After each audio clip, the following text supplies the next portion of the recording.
Assalamualaikum warahmatullahi wabarakatuh. Saya Dila Gustinova akan mempresentasikan tentang Kesultanan Brunei Darussalam untuk UTS IDID Politik kelas C.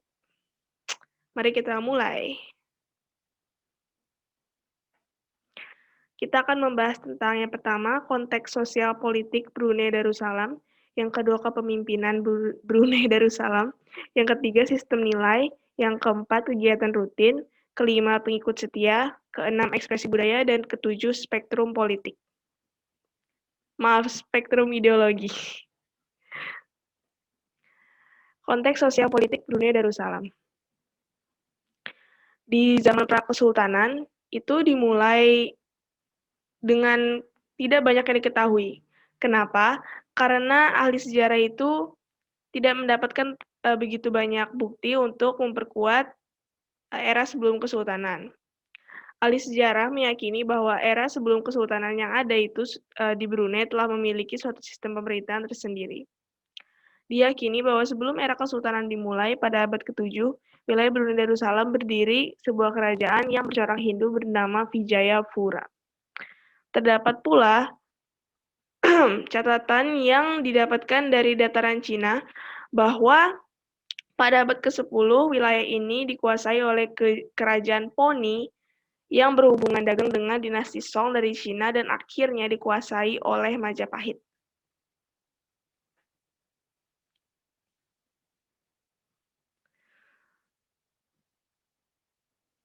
Selanjutnya, awal terbentuknya komunitas.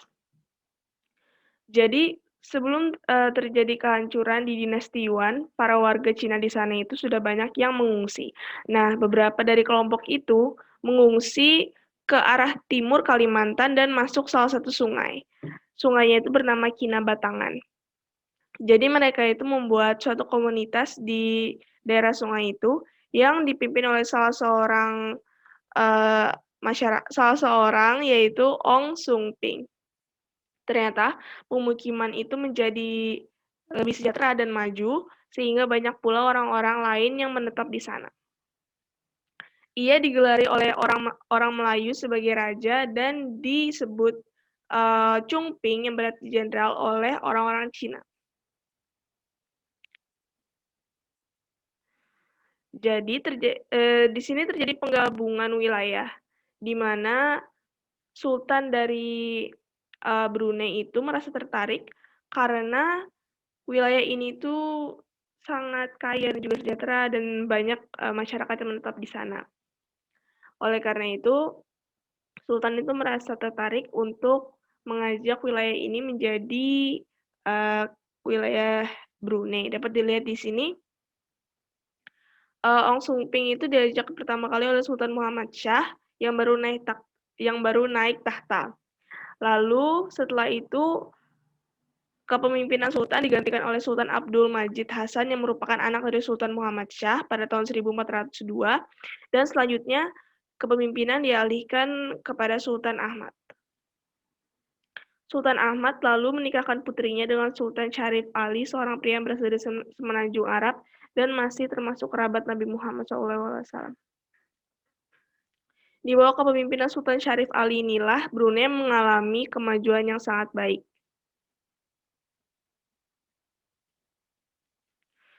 Terjadi konflik dengan Spanyol pada tahun 1565 antara Brunei dan Spanyol. Pada tahun 1571, hubungan mereka juga sempat memanas ketika Spanyol berhasil merebut Manila dari Brunei. Dulu Manila itu dikuasai oleh Brunei. Dan Spanyol itu merasa tidak suka karena itu dulu merupakan wilayah jajahannya. Tetapi karena Spanyol pada saat itu juga sedang mengalami kekalahan dalam perang, maka mereka tidak mampu juga untuk mengalahkan Brunei pada saat itu yang sedang menguat. Jadi mereka pun mundur dari Brunei setelah 72 hari berusaha untuk mengambil alih.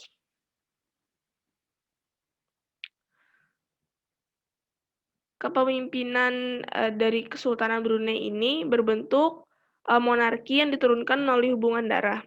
Karena Brunei merupakan pemerintahan monarki absolut yang sultannya itu menjabat dengan 2 jabatan, yaitu sebagai kepala negara dan juga sebagai kepala pemerintahan.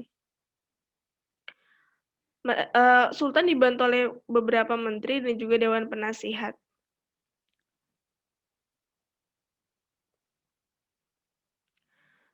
Kesultanan Brunei Darussalam itu sangat kental dengan ajaran Islam. Maka semua hukum yang ada di sana itu bernafaskan Islam. Bahkan mencakup hukum keluarga juga, tidak hanya politik tapi juga hukum keluarga dan juga ekonomi. Di sana juga terdapat hukuman sah untuk mencambuk dan juga memberikan hukuman fisik lainnya kepada orang-orang yang terbukti melakukan perilaku yang berasosiasi dengan kegiatan LGBT. Hal ini juga menuai kritikan dari banyak orang, terutama dari dunia barat.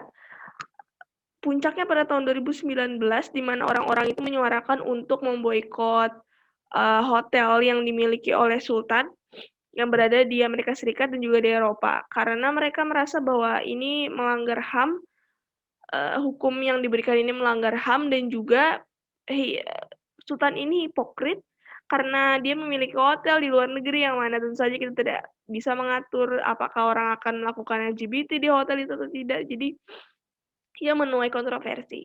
Tetapi tetap sampai hari ini hukum itu berlaku walaupun dengan berbagai kecaman tersebut.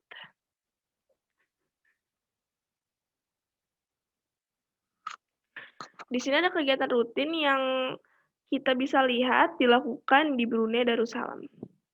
Yang pertama, tentu saja kegiatan hari besar agama Islam, seperti menyambut bulan suci Ramadan, Idul Fitri, dan Idul Adha, malam takbiran, dan sebagainya.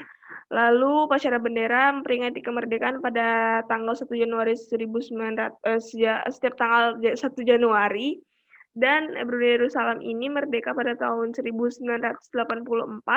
Jadi kalau dihitung-hitung mereka sudah merdeka sekitar 37 atau 38 tahun. Baru-baru ini pada tahun 2018 dan juga pada tahun 2021 juga digelar pameran budaya untuk kerjasama kenegaraan. Salah satunya Indonesia pada Februari 2021 digelar di The Mall, Kota Gadong, Brunei Darussalam. Pengikut setia dari Kerajaan Brunei Darussalam tentu saja merupakan seluruh rakyat, terutama karena negaranya ini berbentuk monarki absolut. Walaupun dengan segala kecaman dari dunia luar, bagaimana hukum Islam sangat kental dan dianggap menyalahi HAM dan sebagainya, tetapi rakyat itu partisipasinya masih cukup besar karena pelayanan publik dan subsidi dari pemerintah yang memuaskan untuk rakyat. Ekspresi budaya di sini adalah arti dari simbol negara dan juga bendera yang dimiliki oleh Brunei Darussalam. Jadi di sini warna bidang yang kuning ini menggambarkan kesultanan, yang mana itu juga banyak digunakan oleh kerajaan lain di Asia Tenggara.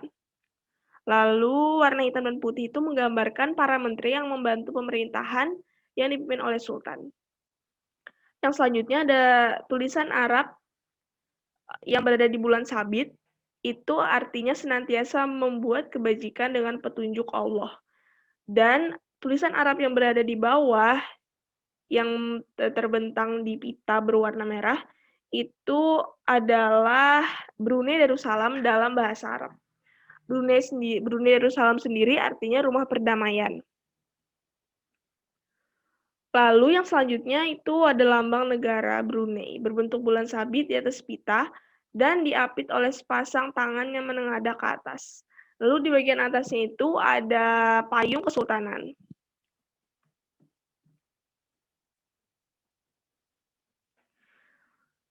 Yang terakhir, kita bisa melihat spektrum ideologi dari kerajaan Brunei Darussalam. Di sini kita setelah melihat, seperti yang telah dijelaskan tadi, masih memegang teguh hukum Islam, tetapi mereka juga progresif untuk menerima perbedaan dan juga perkembangan dari dunia luar. Jadi, dapat dikategorikan Brunei Darussalam ini termasuk ke post-tradisional ideologi country atau negara neo-tradisional.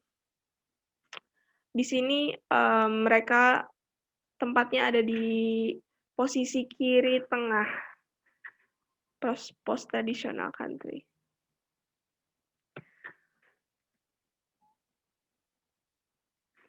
Sekian presentasi dari saya, kurang dan lebihnya mohon maaf. Terima kasih sudah menonton. Wassalamualaikum warahmatullahi wabarakatuh.